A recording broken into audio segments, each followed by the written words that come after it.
আমাদের কাছে 50,000 টাকা দাবি করছে। আমরা এই নিয়ে সে আমার বালুর লেবারের উপরে সে হামলা করছে, অনেক কিছু হয়েছে তার সাথে। এরপরে এখন আজকে 2-3 দিনে আসে না আর কি আছে।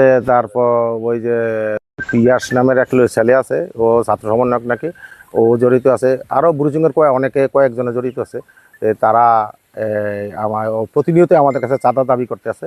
এখন কৃষক তাদেরকে চাঁদা দিবে না কৃষকের ফসল করবে, এইটাই আমি বুঝতেছি না।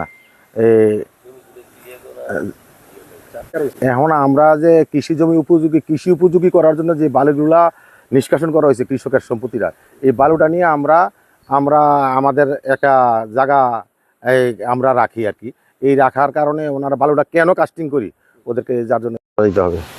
এখানে সরকারি কোনো অনুমতি নাই, এই সেই এরকম ধরনের নিহাদ্য আইয়া বলে যে আমার পুরা 16 ইউনিয়নের মাটির দায়িত্বে আমি আছি। এখন মাটির দায়িত্বে উনি 16 ইউনিয়নের মাটির দায়িত্বে কে দিল, আমি ওর কাছে আমি জিজ্ঞাসা করছি, আমি তোমার লিখিতটা দেখাও আমার, কে তোমার অনুমতিটা দিছে।